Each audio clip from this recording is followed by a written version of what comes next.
Hello and welcome everyone. हम अपनी history की सीरीज़ को कंटिन्यू करते हैं। यह हमारी 17वीं वीडियो है। यह वीडियो आपके लिए बहुत इंपॉर्टेंट होने वाली है। चलिए शुरू करते हैं। बहलोल अपने सरदारों को क्या कहकर पुकारता था? मकसद ए अली कहकर पुकारते थे। निजाम ने किसकी उपाधि धारण की थी? तो सुल्तान सिकंदर शाह की।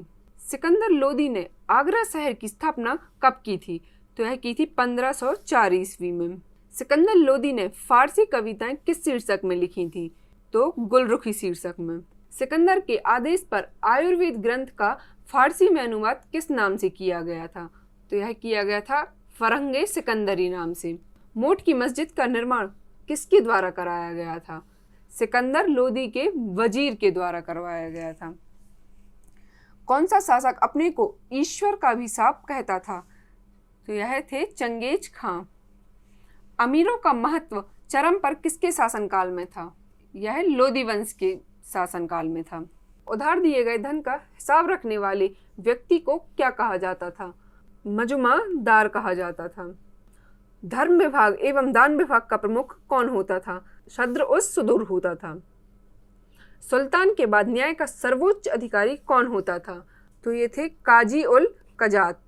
गुप्तचर विभाग का प्रमुख अधिकारी कौन था? तो ये थे बारीद ए मुमालिक। पेंशन विभाग को क्या कहा जाता था? तो इसे दीवान ए इस्तेहाक कहा जाता था। इक्ता का शासन किसके द्वारा संचालित किया जाता था?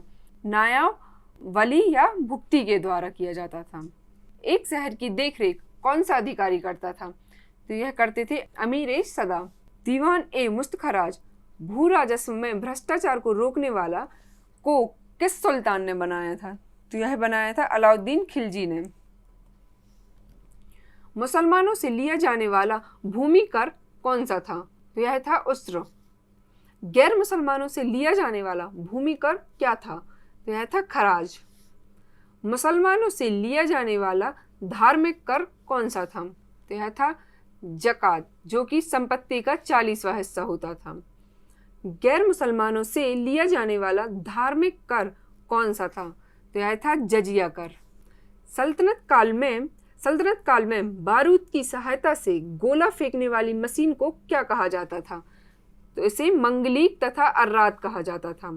इक्ता प्रथा की दोबारा शुरुआत किस शासक ने की थी? तो यह की थी फिरोज तुगलक ने।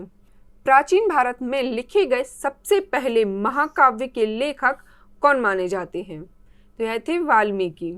अबू रेहान मोहम्मद किस इतिहास प्रसिद्ध लेखक का वास्तविक नाम था? तो यह था अल बरूनी का।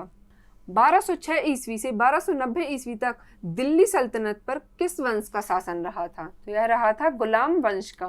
नूरजहां ने किसको एतमाद और दौला की उपाधि प्रदान करवाई थी? तो यह इन्होंने अपने पिता मिर्जा ग्यास बेग को करवाई थी। मराठा राज्य के स्वतंत्र शासक के रूप में 1674 ईस्वी में शिवाजी का विधिवत राज्याभिषेक कहाँ हुआ था? तो यह हुआ था रायगढ़ के दुर्ग में। ऐसे दो स्थानों के नाम बताइए जहां सैंधव संस्कृति की दो अवस्थाएं हड़प्पा पूर्व और हड़प्पा कालीन संस्कृति के अवशेष मिले हैं। तो यह है बनवाली एवं कालीबंगन में। भारत का आइंस्टीन कहा जाता है तथा तुलना मार्टिन लूथर किंग से की जाती है। कौन है वह? तो वह थे नागा अर्जुन। सल्तनत कालीन के किस शासक ने खलीफा की सत्ता स्वीकार करने से इनकार कर स्वयं को खलीफा घोषित किया था? तो यह थे मुबारक शाह खिलजी।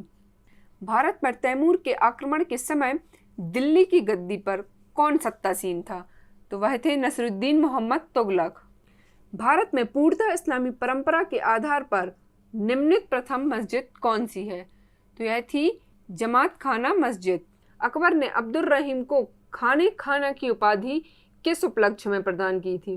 तो यह की थी गुजरात में 1584 ईस्वी में हुए विद्रोह को सफलतापूर्वक दबाने के उपलक्ष्य में। किस मुगल सम्राट ने सिखों के 5वें गुरु अर्जुन देव को फांसी की सजा दी थी? तो यह दी थी जहांगीर ने। धरती पर यदि कहीं स्वर्ग है तो यही है और कहीं नहीं। यह उक्ति भारत की किस ऐतिहासिक इमारत में लिखी है? तो यह लिखी है दीवाने खास में, जो कि दिल्ली स्थित लाल किले में स्थित है। किस विदेशी राजा ने समुद्रगुप्त से अनुरोध किया था कि उसे भारत में बौद्ध विहार बनाने की अनुमति दी जाए? तो यह किया था श्रीलंका के बौद्ध राजा मेघवर्मन ने। समुद्रगुप्त ने बोधगया में बौद्ध विहार बनाने की अनुमति दी थी। राजा टोडरमल ने उच्च कोटि का भूमि प्रबंधन किया था, जिसके कारण किसानों, राज्य और जनता सभी को फायदा हुआ था। राजा टोडरमल ने सर्वप्रथम में सुधार किस शासक के काल में किए? तो यह किए थे मुजफ्फर शाह द्वितीय के में। अहल्याबाई किस शासक परिवार की थी? तो यह थी होलकर परिवार की।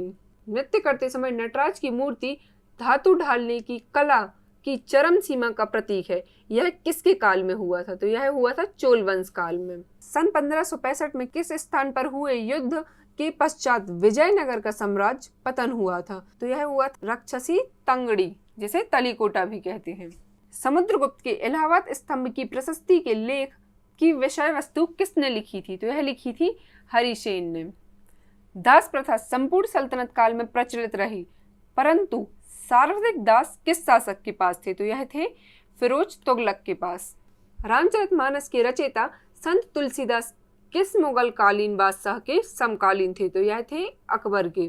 मिलिंद पन्हो पाली भाषा में लिखित प्रसिद्ध बौद्ध ग्रंथ है। इसमें इंडो ग्रीक राजा मिनांडर, मिलिंद और किस बौद्ध भिक्षु के मध्य संवाद का वर्णन है? तो यह है नागसेन और मिलिंद के संवाद का वर्णन। आदि शंकर, जो बाद में शंकराचार्य बने, का जन्म कहाँ हुआ था? तो यह हुआ था केरल के कलाड़ी ग्राम में। संगम साहित्य का मुख्य विषय क्या था? तो यह था युद्ध और प्रेम। दिल्ली की गद्दी पर जब नसरुद्दीन तुगलक सत्तासीन था, तब भारत पर किसने आक्रमण किया था? तो तब किया था तैमूर लंग ने।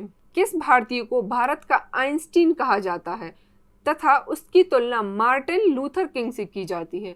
तो यह है नागा अर्जुन। चोल राजाओं में से किस एक ने सीलोन पर विजय प्राप्त की थी? तो वह थे राजेंद्र ने। इब्राहिम आदिल शाह को उसकी धर्मनिरपेक्ष छवि के कारण उसकी मुस्लिम प्रजा उसे क्या कहकर पुकारती थी? तो इन्हें जगत गुरु कहकर पुकारती थी। संगम कालीन सर्वाधिक प्राचीन एवं प्रचलित देवता नुरुगन तथा कालांतर में से क्या कहा गया है? तो इन्हें सुब्रमण्यम कहा गया है।